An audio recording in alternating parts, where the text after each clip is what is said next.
इसके साथ ही भक्ति प्रकाश से कथा प्रकाश का उत्तर भाग समाप्त होता है। प्रेम पथ का प्रसंग चल रहा था, वह भी समाप्त होता है। कल से भक्ति प्रकाश के स्थान पर श्री गीता जी का पाठ हुआ करेगा। पूज्यपाद स्वामी जी महाराज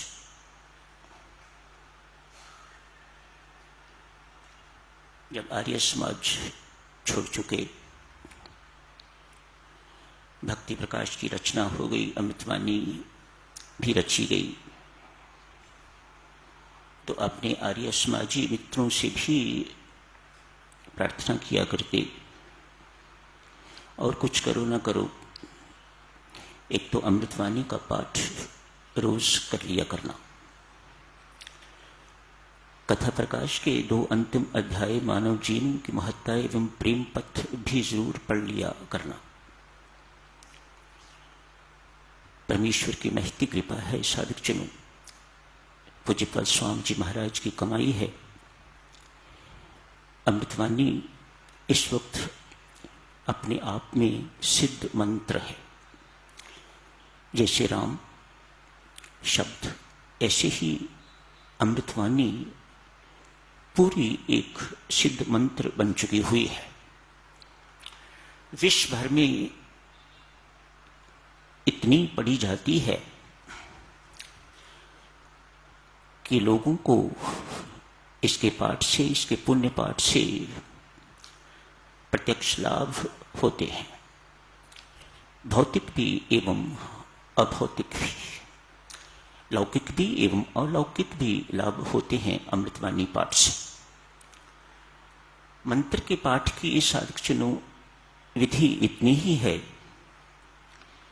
कि मंत्र का उच्चारण शुद्ध हो और मंत्र कहीं खंडित ना हो, A to Z उसे पूरा पढ़ा जाए। ऐसा नहीं कि अशरण शरण शांति के धाम तो चुप रहे और मुझे भरोसा राम ये बोलते रहे, या एक पंक्ति बोली उसके बाद चुप, उसके बाद फिर अगली पंक्ति बोली। हाँ, यदि ये ऐसा होता है कि भीतर आपके चल रहा है तो दूसरी बात है, यदि नहीं तो अमृतवाणी का पाठ A to Z होना चाहिए। ये मंत्र का विधान है, कुछ इसमें संशय नहीं होना चाहिए और कुछ इसमें कुताही भी साधक जनों नहीं होनी चाहिए, तो मंत्र आपको पूर्ण लाभ देगा। जितना आपको अपेक्षित है उससे भी अधिक। हमें बोध ही नहीं है कि अमृतवाणी पाठ से क्या पुण्य मिलता है, क्या मिलता है, हमें पता नहीं। ये स्वामी जी महाराज जाने या परमेश्वर जाने। हमारा काम मात्र विधिपूर्वक प्रेम पूर्वक इस लघु ग्रंथ का पाठ करना है, वो हमें करना चाहिए। अखंड हो, कहीं खंडन ना हो, चाहे भीतर करिए, व्यक्तिगत रूप से करिए, सामूहिक रूप से करिए, कैसे भी कर रहे हैं आप, इसका कहीं भी खंडन नहीं होना चाहिए, तो मंत्र का आपको पूर्ण लाभ होगा। कल देवियों सज्जनों चर्चा की जा रही थी सास और बहू के संबंध की, प्रीति की कथा और उसकी सास की कथा, किस प्रकार से प्रेम ने उन दोनों के जीवन का रूपांतरण कर दिया। Life was transformed. ये प्रेम का प्राबल्य है, ये प्रेम की मेहरबानी है, ये प्रेम की महिमा है। सास बहू के संबंध को इस प्रेम ने मां पुत्री का संबंध बना दिया। ये समस्या साधक जनों ऐसा लगता है अब आउटडेटेड हो गई है। ये समस्या सास बहू की अब इतनी रही नहीं जितनी कुछ वर्ष पहले थी। पुत्र नौकरी करता है तो बहू साथ चली जाती है तो समस्या अपने आप खत्म हो गई। खत्म नहीं हुई तो कम हो गई। मिलेंगे फिर देखा जाएगा। समझदार माता पिता, समझदार पुत्र माता पिता से या माता पिता पुत्र से ऐसा भी कह देते हैं, बेटा लगता है बहू को हमारा कुछ भी अच्छा नहीं लगता, साथ रहना संभव नहीं, इसलिए आप ऊपर वाली मंजिल में चले जाओ और हम नीचे रह लेते हैं। तुम्हारी इच्छा हो दाल सब्जी की कटोरी भेज देना, नहीं तो हम अपना निर्वाह कर लिया करेंगे। तैयारी ही होती है पुत्र और बहू की, वे झट से ऊपर शिफ्ट कर जाते हैं और समस्या बहुत हद तक डाइल्यूट हो जाती है, खत्म हो जाती है। कुछ भय भी इस प्रकार का है आजकल, यदि बहू पुलिस में जाके शिकायत कर देती है कि मुझे सास तंग करती है, ससुर तंग करते हैं, तो शायद जेल की यात्रा करनी पड़े। ये संबंध तो अब लगभग जो है इतनी प्रॉब्लम नहीं। आज की प्रॉब्लम साधक जनों, जो बर्निंग प्रॉब्लम है वह है पति और पत्नी के संबंध की प्रॉब्लम। आज थोड़ी चर्चा साधक जनों इसी विषय पर करते हैं। विवाह होता है, अरेंज्ड मैरिज है या लव मैरिज, विवाह हो गया। विवाह होने के बाद बहुत जल्दी जल्दी में बच्चा भी हो जाता है। मानो पति पत्नी में मनमुटाव होते हुए भी ये सब कुछ होता है, लेकिन समस्या तो बनी रहती है because of differences in opinion. जो इस वक्त समस्या देखने में आती है देवियों सज्जनों, जो सुनने को मिलती है वह ये है, कोई पत्नी आज की नहीं चाहती कि पति अपनी मां की गोद में बैठा रहे। शब्दों पर ध्यान देना, ये किसी पर कटाक्ष नहीं है। जो मुझे पत्र आते हैं, जो मेरी से बातचीत होती है, उन्हीं के आधार पर आप जी की सेवा में तथ्य प्रस्तुत किए जा रहे हैं। पति भी नहीं चाहता कि मेरी पत्नी का संबंध मायके वालों से रहे। बड़ी गंभीर समस्या है ये। पति से पूछो कि आप ऐसा क्यों चाह रहे हो कि वह अपने मां बाप के साथ संबंध न रखे, फोन न करे, यहां की हर खबर जो है वहां न पहुंचाए, ऐसा क्यों आप कह रहे हो? पति झट से कहता है जी कि मां का इन्फ्लुएंस इसके ऊपर अच्छा नहीं। सत्य भी होगा, मैं तो सुनने वाला ही हूं, मुझे क्या पता है सत्य क्या है।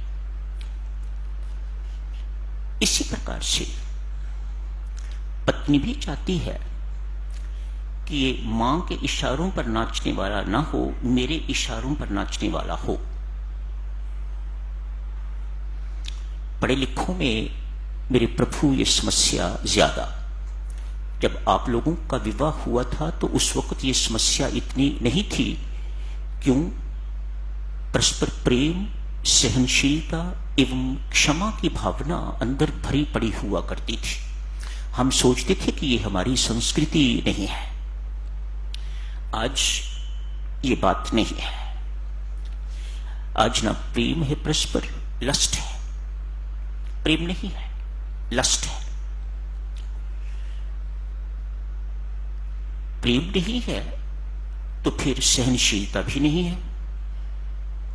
आप कुछ कह के देखो, सहनशीलता नहीं है तो फिर क्षमा की भावना भी परस्पर नहीं है। आप सबने, जो बुजुर्ग बैठे हैं, उन्होंने ऐसे दिन देखे हुए हैं। दिन भर बहू सास की जली कटी सुनती, दिन भर काम करती और रात को सोने से पहले अपनी सास के पांव दबा के सोती। ऐसे घरों में डाइवोर्स शब्द कभी सुनने को नहीं मिलता था, अब इट इज सो कॉमन। पति पत्नी वहां तो ये हुआ कि अलग हो गए, यहां क्या किया जाए? डाइवोर्स के अतिरिक्त कोई चारा नहीं है। बच्चे रुलते हैं जो पैदा हुए हैं, कचहरी में उन्हें घसीटा जाता है। जज पर निर्भर करता है वह बच्चे मां को देता है या पिता को देता है। बहरहाल दोनों में से एक के प्यार से तो बच्चे हर हालत में वंचित रहेंगे ही। जो उन पर कुसंस्कार पड़े वे अलग। माता पिता के यंग कपल्स मेहरबानी करके ध्यान दो, आपस की लड़ाई झगड़े ने जो उन बच्चों पर कुसंस्कार डाल दिए वह इतनी जल्दी मिटने वाले नहीं। वह एक ना एक दिन अपना दुष्प्रभाव दिखा के रहेंगे। एक सच्ची घटना है साधकजनों, समय थोड़ा है सो बड़े संक्षिप्त रूप से आप जी की सेवा में अर्ज किए देता हूं। एक तहसीलदार हैं, ये 1956 के आसपास की घटना है। एक तहसीलदार अपनी आप बीती सुना रहे हैं। बच्चा कोई नहीं। सुबह तहसीलदार ऑफिस जाते हैं तो पत्नी उन्हें खाना तैयार करके नहीं दे पाती। मुख्य समस्या ये, रोज तहसीलदार साहब लेट कचहरी में पहुंचते हैं। प्यार से समझाया, धमकाया, कठोरता भी उपयोग की, मार पिटाई भी की, लेकिन समस्या टस से मस नहीं हुई। ये नियम कई वर्षों से चल रहा है। तहसीलदार साहब अनेक बार सोच चुके हैं या तो मैं इसको मार दूं या मैं स्वयं मर जाऊं। घर इस प्रकार से दुखालय नरक बना हुआ है। परमेश्वर की कृपा, आज तहसीलदार साहब को एक संत महात्मा के दर्शन हुए हैं। अपनी रो के समस्या बताई। कहा, तहसीलदार साहब मैं आज का दिन ही हूं यहां पर, मेहरबानी करके यदि मेरे कहे का पालन करोगे तो मैं यकीन दिलाता हूं परमेश्वर की कृपा आप पर होगी। कल भी यदि आपकी पत्नी जाने से पहले आपका भोजन तैयार नहीं करती तो भूखे चले जाना, इंतजार नहीं करनी। भूखे इस प्रकार से जाना कि हाथों से, आंखों से, पांव से, हृदय से, मन से किसी प्रकार की कोई प्रतिक्रिया भी ना हो।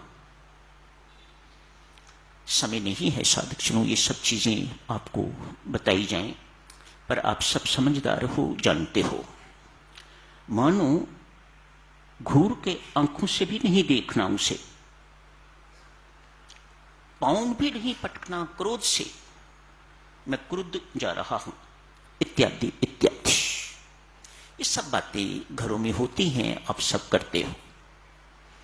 हृदय में प्रेम लेके जाना छोटी सी बात है, मैंने इसका बतंगड़ बना के रखा हुआ है। इस भाव से अपने घर से निकलना,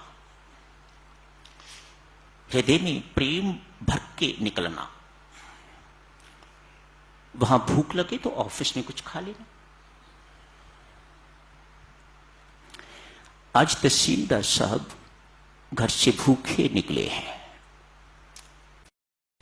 साधकजनों, संत के वचनों का बल और प्रेम का प्राबल्य, चुप्पी का प्राबल्य। सामान्यतः जाते होंगे तो बोलते जाते होंगे, कटु शब्द, कठोर शब्द, अपमानित शब्द बोलते जाते हो कि आज चुप। इतनी सी बात ने पत्नी को सोचने पर विवश कर दिया। कैसी पत्नी हूं मैं, अपने पत्नी की जो मेरा काम है मैं वह भी नहीं कर पाती। ये मेरा काम है भोजन बनाना, समय पर भोजन बना के तैयार करके तो उन्हें भेजना दफ्तर। मैं आज तक जिंदगी भर ये काम नहीं कर पाई। कैसी पत्नी हूं मैं। मन ही मन आज सोच रही है दिन पर भूखे रहेंगे मेरे कारण। आज ग्लानि का अनुभव हो रहा है। मन ही मन कहा, परमात्मा मेरी गलती पर मुझे माफ करना। तहसीलदार साहब पर सच्ची घटना है, तहसीलदार साहब अपने मुख से सुना रहे हैं। मानो पत्नी के सुंदर भावों की तरंगें उधर तहसीलदार साहब के ऑफिस को छुई हैं। उनके मन में विचार आ रहा है, मामूली सी बात, अरे प्रेम पूर्वक यदि समझाया हुआ होता तो क्या मेरी पत्नी समझती ना। ऐसी मूर्ख तो है नहीं वो, मैंने कभी प्रेम पूर्वक उसे समझाया ही नहीं। मेरे मन में तरह तरह का द्वेष इत्यादि रहा। मैं हमेशा उसे दुख देता रहा, अपमान भरे शब्द बोलता रहा। तहसीलदार साहब ने वहां बैठे बैठे पत्नी से क्षमा मांगी है। आज पत्नी ने सोचा खाना उनके आने से पहले बना के रखूंगी। आते ही पति के श्री चरणों पर गिर के अपना मस्तक उनके चरणों पर रख के तो माफी मांगूंगी। उधर पति के मन में विचार आ रहा है, आज जाते ही अपनी पत्नी के साथ प्यार करूंगा, आलिंगन करूंगा, उससे माफी मांगूंगा। दोनों तरफ से यह सिलसिला चल रहा है। ऐसा ही हुआ। आज तहसीलदार साहब घर पहुंचे हैं। जैसे ही पत्नी ने आहट सुनी, तार जुड़ गई। जैसे ही आहट सुनी, भागती भागती द्वार पर गई है। पति से पहले ही पति के चरणों पर गिर के तो मत्था टेका है। पति सावधान है। उसी वक्त उठा के तो उसे अपने गले लगाया है। कानी में कहा, देवी माफ करना, मैंने तुम्हें जिंदगी पर दुख के अतिरिक्त कुछ नहीं दिया। मैं आज तेरे से भी माफी मांगता हूं और परमात्मा से भी माफी मांगता हूं। पत्नी भी यही शब्द कह रही है। एक दूसरे में इस प्रकार से अपने दोनों को पकड़ा हुआ है, एक दूसरे को। प्रेम में वातावरण घर में हो गया है। प्रेम ही प्रेम सर्वत्र दिखाई दे रहा है, महसूस हो रहा है। हृदय प्रेम से परिपूरित हो गए हैं, वातावरण प्रेम से परिपूरित हो गया है। इकट्ठे बैठ के जिंदगी में पहली बार स्वादिष्ट भोजन खाया है। ना भी स्वादु होगा तो आज प्रेम का स्वाद इतना है कि सब कुछ स्वादु ही स्वादु लग रहा है। तहसीलदार सब कहते हैं, तब से लेके आज तक पति ने कभी वह भूल नहीं की। मुझे कहने की जरूरत कभी नहीं पड़ी कि मुझे आज मटर पनीर की सब्जी खानी है, आज वो बनाना। मेरे मन में आया और पत्नी ने टेबल पर मटर पनीर की सब्जी रख दी। दोनों के हृदयों का मेल इस प्रकार से हो गया, इतना तदात्म हो गया। किसका प्रताप? ये प्रेम का प्रताप, परस्पर प्रेम का प्रताप। स्वामी जी महाराज ने भक्ति प्रकाश के अंतिम पृष्ठों में इसी प्रेम का वर्णन किया है, लस्ट का नहीं, प्रेम का वर्णन किया हुआ है। इसके साथ ही साधक जनों समाप्त करने की इजाजत दीजिएगा। आपसे करबद्ध प्रार्थना है, ये अंतिम पृष्ठ जैसा कि स्वामी जी महाराज ने अपने मुख अरविंद से कहा हुआ है, इन पृष्ठों को जरूर पढ़ते रहिएगा। याद रखना, जहां प्रेम है वहां सहनशीलता भी होगी, वहां विवेक भी होगा, वहां पर क्षमा भी होगी। कैसा अद्भुत विलक्षण प्रताप है क्षमा का, इस सच्ची घटना ने यह स्पष्ट किया है। अपनाइएगा मेरी माताओं सज्जनों, इसे अपने जीवन में उतारिएगा इस प्रेम को। It is no different than divine love. दिव्य प्रेम भी इसे ही कहा जाता है, उस लस्ट को नहीं, उस स्वार्थ भरे प्रेम को नहीं, जहां व्यक्ति अपने सुख की सोचता है। ये ऐसा प्रेम है जहां अपने सुख का कोई स्थान नहीं है, दूसरे को सुख कैसे पहुंचाया जाए ये देखना ही प्रेम है। तो यह समाप्त करने की इजाजत दीजिएगा।